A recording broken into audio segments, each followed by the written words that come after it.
The night I dragged a half-dead stranger across my muddy porch into that rotten cabin, I had no idea he had more money than anyone I had ever seen on TV.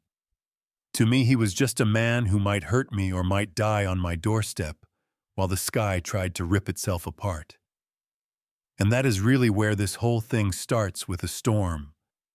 A scared kid and a choice nobody should have to make at 11 years old. I was that kid, a skinny black girl everyone in town pretended not to see, living alone at the edge of a forgotten place called Pine Hollow, in a busted cabin that technically belonged to nobody. So it became mine by default, the kind of place where the wind comes through the walls and the floor remembers every step you take, the kind of place people drive past, a little faster, without even noticing why. The world had already made up its mind about me. I was the homeless girl who hung around the grocery store dumpster. The trouble waiting to happen. The reason moms pulled their kids a little closer. I heard it all without anyone saying it to my face, just the way they looked at me, like bad luck had a body, and it was mine, you know what I mean? So most nights I just tried to stay invisible, counting the seconds between lightning and thunder, like it was a game that could distract me from how hard it was to fall asleep, when every sound might be someone trying the door. That night, the storm was wild, rain slamming the roof so hard, dust fell from the beams, the trees outside moaning like they were alive, and I was sitting on the floor with my back to the wall, knees pulled up, pretending I wasn't scared, when I heard something hit the porch, not a branch, not the wind, something heavy, wet, human, then a dragging sound, like someone clawing their way forward through the mud. At first, I did what years of living like that taught me to do. I froze. I held my breath. I made myself small and quiet, and prayed the danger would just pass me by, like everyone else did then. I heard it, a voice shredded by rain and cold, pushing its way under the cracks of the door. "Help, please." Barely there, but it was enough to cut through that wall I kept around my heart. I wish I could tell you I ran to open the door like some movie hero. But the truth is, I sat there arguing with myself, because in my world, strangers meant trouble, drunks throwing bottles for fun, cops yanking me off benches, because I made the sidewalk look bad, guys who thought a kid with no address had no right to say no, so every part of me screamed, "Stay put, stay safe, let the storm deal with it." Then something in that voice broke through. Not the words, just the way they sounded. Like whoever was out there was more afraid of whoever might be following them than of dying alone in the rain. I cracked the door open just enough to see cold water slapping my face, and there he was, sprawled on the porch, soaked through, face half buried in mud, fingers dug into the boards, like he was trying not to slide off the planet. He had on a dark jacket that probably cost more than everything I owned. Put together, there was some kind of fancy crest burned into the sleeve, real leather shoes ruined by the dirt. He did not look like somebody who belonged in my world of broken pallets and trash bag pillows, even half drowned. You could tell he was from somewhere higher up. His eyes rolled toward me unfocused, like he was trying to see through the storm and the pain just to make sure I was real. His lips moved. "Don't let them find me," he whispered, and the fear in his voice shook me in a way thunder never could. Whoever they were, he would rather risk begging a kid at the edge of nowhere than be found by them.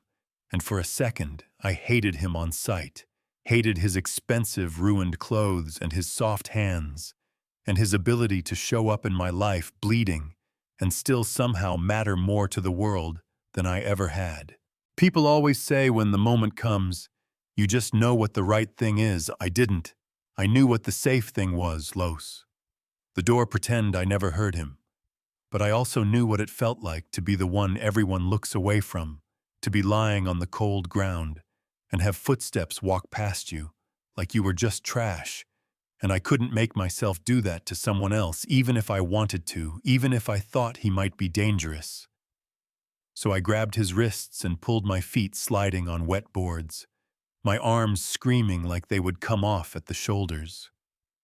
Rain pouring in around us in dirty streams that looked way too much like blood sliding toward the gap in the floor. I got him over the threshold, inch by inch, kicked the door closed with my heel, and dropped to my knee next to him, chest burning, and for a second, all I heard was my own breathing, and the storm muffled by rotten wood, like the cabin had swallowed us, and we were alone in the world.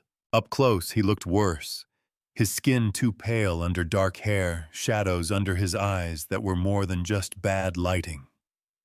Bruises wrapped around his throat in the shape of someone else's fingers, a split lip, a cut along his hairline, and up high on his back, under a rip in his shirt. I saw a mark like an old brand or scar that didn't belong on someone who looked like they'd never missed a meal. His heartbeat fluttered under my hand, weak and off rhythm like a bird trapped in a box. And I remember thinking, you are going to die in this stupid cabin, and I'm going to be the one who has to watch. I scrambled for anything. Warm came back with the only extra shirt I had, and a threadbare blanket that smelled like dust tucked it around him as best I could. And while I was fussing, I heard a sound that did not belong to the storm, slow, deliberate crunches in the mud, circling the cabin. Coming closer, the porch creaked again, and the man's eyes snapped open, clearer, this time panic cutting through the fog. His hand shot out and grabbed my wrist with more strength than before. "Hide!" he rasped, breath scraping his throat. "And whatever happens, don't give them the case." I frowned, because what case? This wasn't a spy movie. This was my leaking shack. He jerked his chin toward the far corner, toward a loose floorboard. I had stepped over 100 times without thinking. And even though I didn't want to listen, my feet moved. My fingers pried up the board, and there it was, wrapped in stained cloth, a small metal box with a combination lock, heavier than it looked, weirdly warm under my hands, like it had its own heartbeat. I didn't know what was inside, cash, drugs, secrets, whatever it was. Somebody cared enough to hide it under a kid's bed.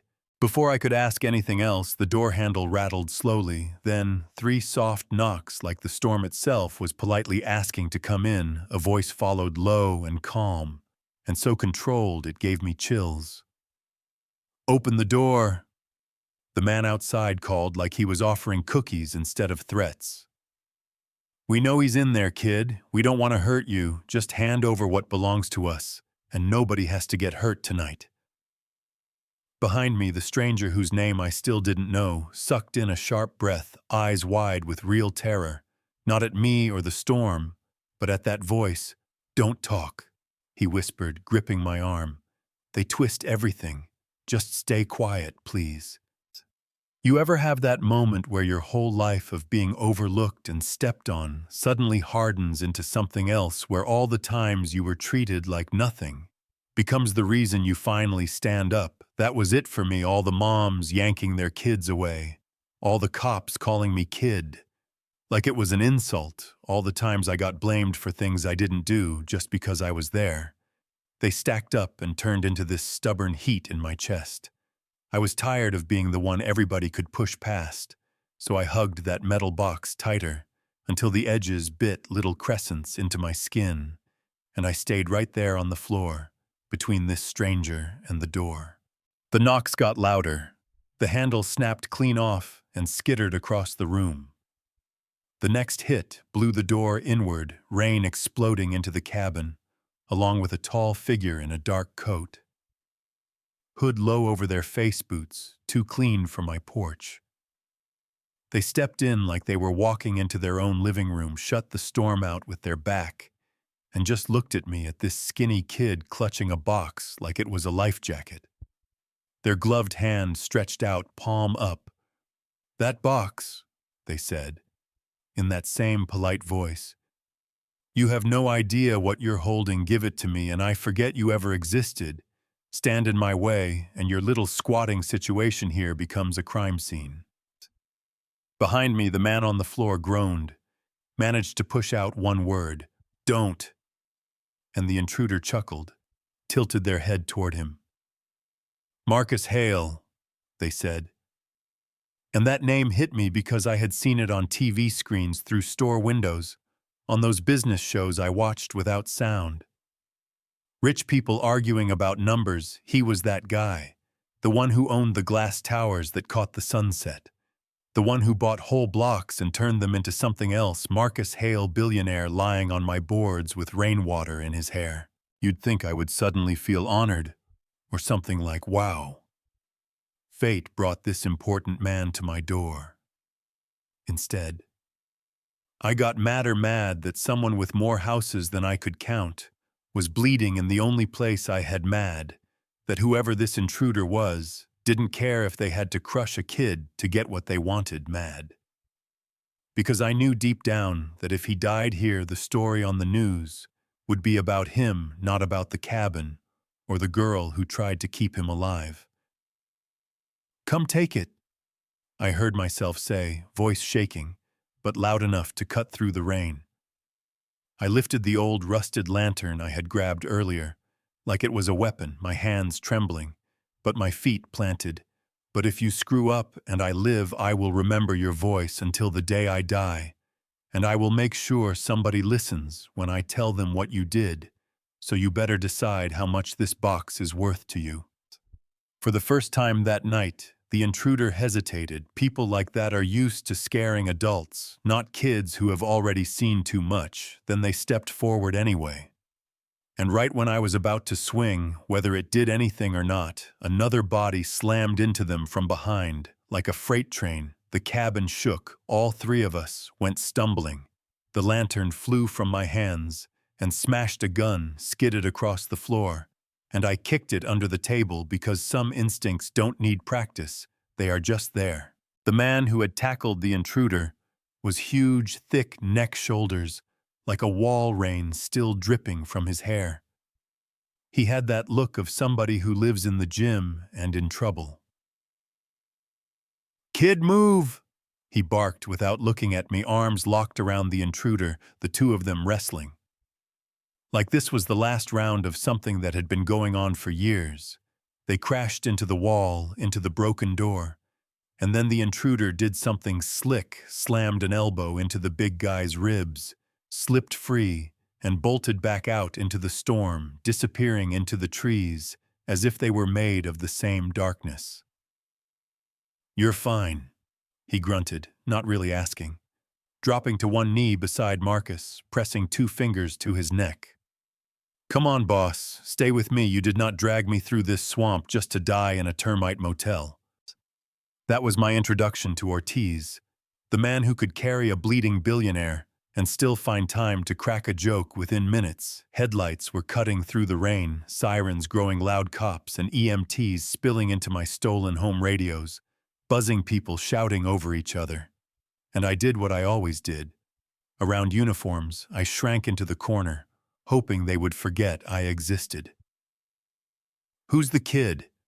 one officer asked, like he had found a raccoon in the pantry.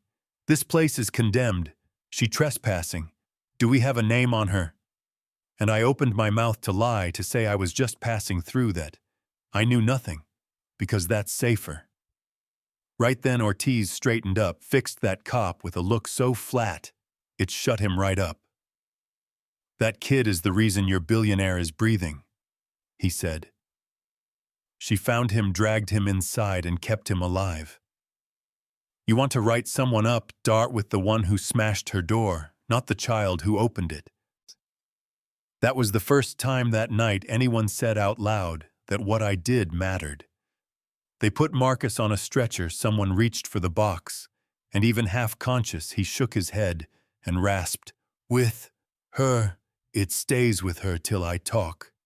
So that is how I ended up in the back of an ambulance, bare feet dangling off the edge, wrapped in a hospital blanket that pinched my neck, clutching a metal box like it was glued to my chest, while a billionaire's heart monitor beeped like a nervous bird next to me. Yeah, that happened. At the hospital, they rolled him away into bright lights and clean halls, left me in a plastic chair, with my knees pulled up again. Only this time the air smelled like bleach and coffee. Instead of mold, a woman with a clipboard showed up, before the rain had even washed my porch clean. Social services written all over her soft eyes, practiced face. "Honey, where are your parents?" she asked, like the answer might be hiding under the seat. And I just looked at her and said, "If you find them, let me know, we have some things to talk about." She didn't laugh.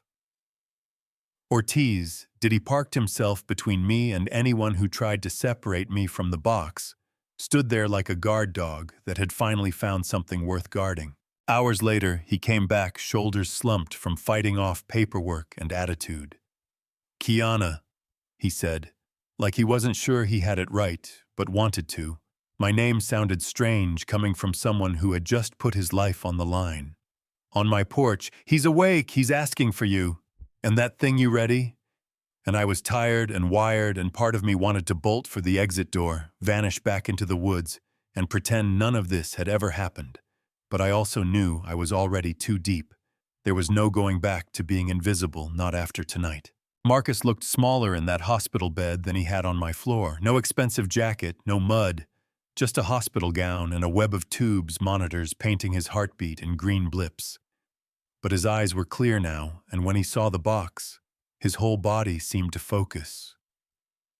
"You saved my life," he said quietly, voice rough but steady. "You could have closed the door and nobody would have blamed you. You could have taken that case and disappeared. A lot of grown men would have done exactly that." And I shrugged, because compliments had never paid for my dinner. "I didn't do it for you." I told him I just didn't want somebody dying on my floor. That's bad energy. And he actually smiled, a real tired smile, then he tapped the box. "This is why they were willing to kill me and risk killing you," he said. "It holds proof not just of money moving where it shouldn't, but of people hurt so the money could move contracts, accounts, names, everything I need to burn down the parts of my own empire that got built the wrong way." I stared at it like it might open its mouth and explain itself. "So you hid it under my bed," I said. And he shook his head, winced. "I bought that land years ago, development that never happened. The cabin was just leftover bones when I realized someone in my circle wanted me dead. I needed somewhere off-grid to stash this. We picked the cabin because it was supposed to be empty. The fact that you were sleeping on top of my secrets is on me." Then he said something I will never forget. "The story is already out." He told me I woke up from surgery to find my name trending with the words, "Homeless girl, people are eating it up. My team wants to sit you in front of cameras, hand you a scholarship, make a whole show about second chances and how generous I am. They want to turn you into a feel-good footnote. They want to use what you did to polish what I do." He looked me in the eye. "But I watched the way that first reporter talked about you before they knew who I was. Troubled youth, possible juvenile history. They saw a black kid in a condemned cabin, and they wrote the rest of the story themselves, so I'm asking you what nobody asked me when I was coming up. What story do you want to tell?" I lay there staring at the ceiling tile with the little brown stain, listening to the machine's hum, and I said, "I want people to know I didn't know you were rich when I opened that door. I didn't check your bank account before I decided you were worth saving. And I want them to say out loud that if you had been some broke stranger with nothing, nobody would care about what I did. No headlines, no scholarships, just a girl and a storm and a dead man on her floor." He nodded slowly, like it hurt, but it was honest. "That version is not the one my investors want," he said, and I shrugged. Storm didn't ask permission either. In the weeks that followed, that little box did its job. Investigations opened. Some very shiny names ended up in very unflattering documents. A few people who had never heard the word no in their lives suddenly had to sit in front of judges and explain themselves. Marcus stood in front of cameras and refused to let them cut me into a neat little redemption arc When they stuck a microphone in my face, I said the same thing every time, until they stopped asking that I was not a hero, just a kid who opened a door because nobody ever opened one for me, that the real problem was how fast the world decides who is worth saving. He offered to adopt me house on the hill, new last name, his lawyer had papers waiting. His people had speeches ready about, family isn't blood, it's choice. And part of me wanted to sign just to finally exhale. But there was a little voice inside me, the one that had stood in that wrecked doorway with a lantern and shaking hands, that said, if you let them fold you into his story completely, you stop being the girl who made a choice in the dark and start being the girl he rescued in the light. So we made a different deal. He paid for a real apartment, in my name, with locks that worked and hot water that didn't come and go like the wind. He set up a fund for school, for therapy, for the kind of future I never let myself picture. And in return, I kept my own name and the right to disappear from the narrative whenever I needed to breathe. We stayed in each other's lives, but side by side, not one inside the other's shadow. The cabin is gone now, bulldozed for a new development, with a fancy name and a gate. People drive past it every day and talk about how nice the landscaping is. They have no idea there was once a night there when a billionaire almost bled out on a rotting floor, while a kid with bare feet and a rusted lantern told danger to pick a different target. And maybe that is how it is supposed to be. Stories fade, trees get cut down, buildings go up. But sometimes, when the sky goes that strange color right before a storm, I can still smell the wet wood and hear the knock on the door that split my life into a before and after. So let me ask you this, and I really want you to think about it, not as someone sitting safe behind a screen, but as a person on a dark night with the wind howling and the rain trying to break in. If it was your porch and your door, and some stranger collapsed outside, begging you not to let them find him, and you didn't know his name or his bank account or what he had done, all you knew was that he was human and scared, and someone worse was coming. What would you do? Would you open that door and bring all that danger into your house? Would you lock it and turn up the TV and hope he crawled somewhere else? Would you call the cops and pray they showed up in time for a man the world has already decided is worth the gasoline? And if that stranger turned out to be rich as sin, would that change how you felt about your choice? Do you think a life is worth more when there are dollar signs attached to it? Or is a body in the rain just a body in the rain? Tell me down in the comments what you think. Tell me if you believe I did the right thing or the stupid thing. Tell me if you've ever watched the world treat somebody like they were disposable until they turned out to be important. And tell me if you honestly believe justice and compassion are the same for a homeless kid and a billionaire in your town. Because I have seen the answer with my own eyes, but I want to hear yours.